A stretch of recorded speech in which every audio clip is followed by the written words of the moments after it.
falter. New shot clock as we hit the 2-minute mark. Clark guarded by Briggs. Back door finds Martin. Easy. Kate Martin was calling for that backdoor play. She knew she had the advantage. She was telling Caitlin Clark, bring it over here, let's go to work. Season high 12 assists for Caitlin Clark. Alexander, they need it. Won't get it. And now Iowa will slow it up with 1:35 to count. Up by 6. Caitlin.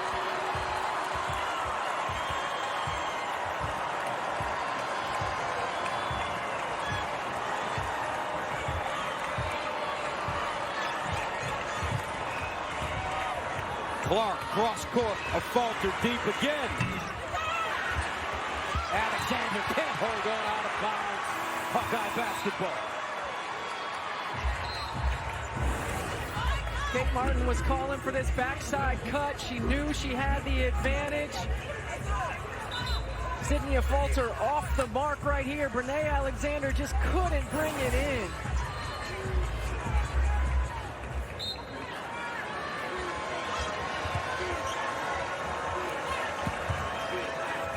Martin, Davis.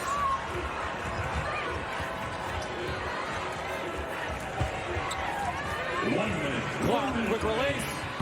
Brick, loose ball, rebounded, assaulted. Another new shot clock for Iowa. Sydney Falter is one of the best offensive rebounding guards in this league.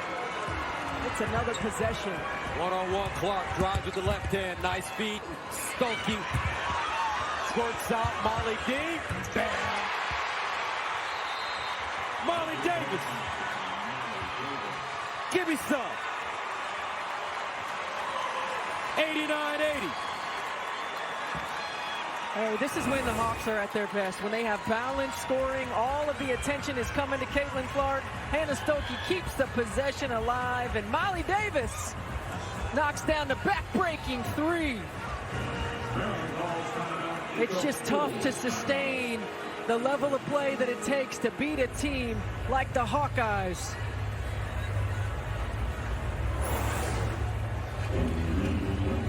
As we reset it one more time for you, Iowa up by 9, and they have the arrow in their favor. 12 of 33 from the three-point line are the Hawkeyes, 36%. It's tough when you're playing a team like them. They average almost 11 made threes a game. You can't trade 2s for 3s. Iowa, a 37.5% three-point shooting team on the year as you take a look at their upcoming schedule. Well, Penn State's been a dangerous team, certainly at Nebraska.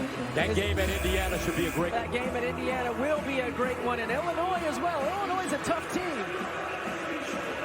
And for the Terps, let's take a look at what's ahead. Yeah, for the Terps, they got to go on the road for the next couple at Rutgers, at Illinois, come back home, and then look at the bottom right there at Ohio State. It doesn't get any easier in this league.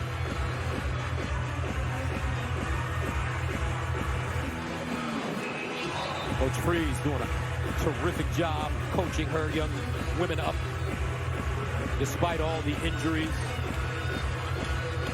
Riley Nelson out. Emma Chardon out.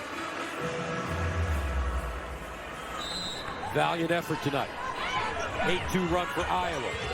Sellers. Alexander a 3. McDaniel can't get the follow. Out of bounds, and it looks like they're going to go to the monitor. Not quite sure who that went out on. With 35, we'll make it with 32.5 to go.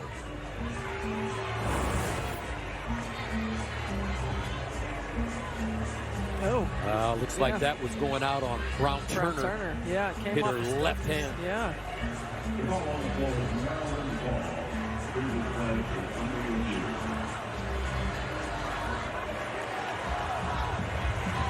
Shot goes up. McDaniel got the offensive rebound.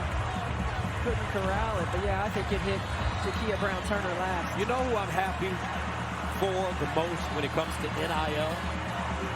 Who's that? The ladies. I'm really happy that they have an opportunity to to make some great coin while they're in college, heading off to the next phase of their lives. It's wonderful.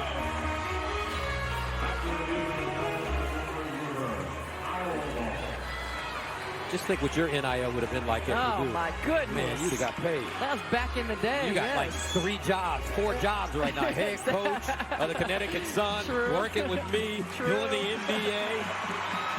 Tell you what, work ethic.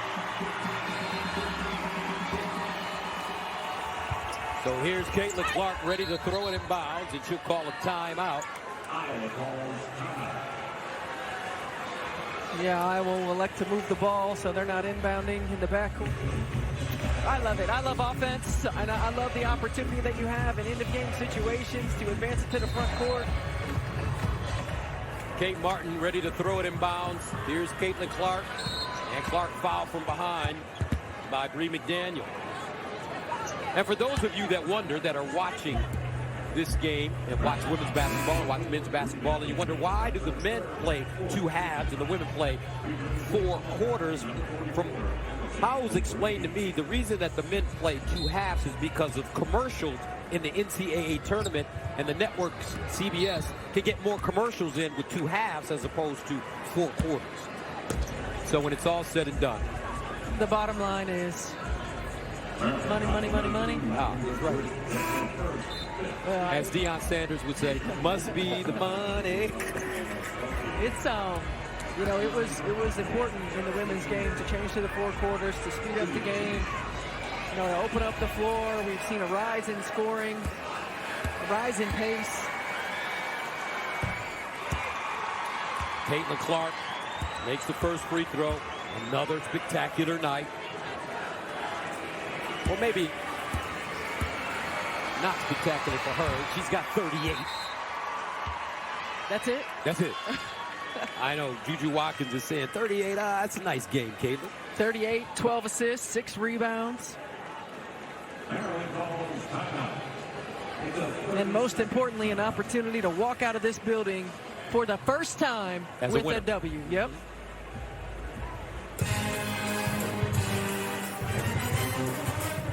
(91-80). Iowa on the season, 20-2. Their only losses coming to Kansas State and Ohio State. They're 9-1 in Big Ten play. 3rd-ranked team in the nation.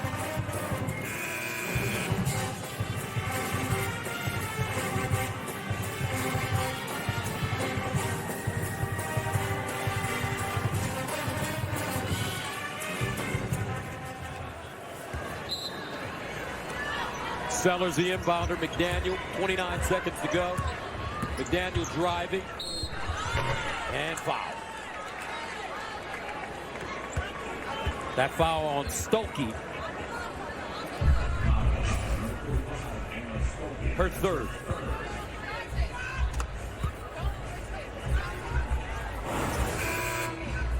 Bree McDaniel has been so good at getting to the rim in this second half. And the little sidestep creates the foul contact by Stolke. But the Terps, no points in the last 3 minutes of the ball game. Hawkeyes were challenged in the huddle by Lisa Bluter to be better defenders. They did that. They knocked down some big shots on the offensive end.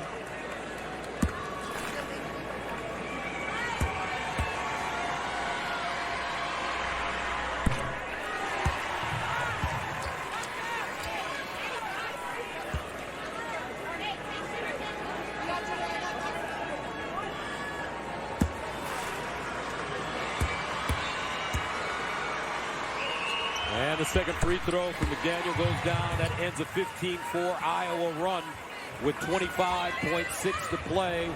Head of the field. Here's Clark all the way. Oh, she missed the layup. That would have been for 39. McDaniel. Martin with the rebound. And a foul called on Maryland with 11.6 to play. Oh, you know she wants that one back. That was perfectly executed. Perfectly executed, timely pass. just wasn't able to get that one to fall. But, Coach, we mentioned it. This is an Iowa team that hasn't won in Maryland since the 1992 season. That was the last time. I believe C. Vivian Stringer was the coach at that time. The Hawkeyes, it certainly hasn't happened since Maryland has been in the Big Ten. Lisa Bluter talked to her team today at shoot-around about righting a wrong. They were beat by 30 here a year ago. Caitlin Clark looked like she was ready to check out of the game. To stay on. Second free throw goes down. Now Clark comes out. Let's hear the crowd. 38, 12 assists, 6 rebounds. Caitlin Clark does it again. Sellers out of bounds. And Maryland will keep it with 3.2 to go. So the Hawkeyes come into town, all smiles on that Iowa bench.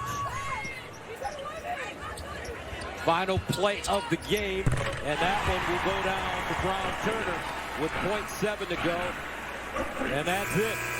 Iowa comes in and wins in College Park. Caitlin Clark, her first win here at Maryland, 93-85.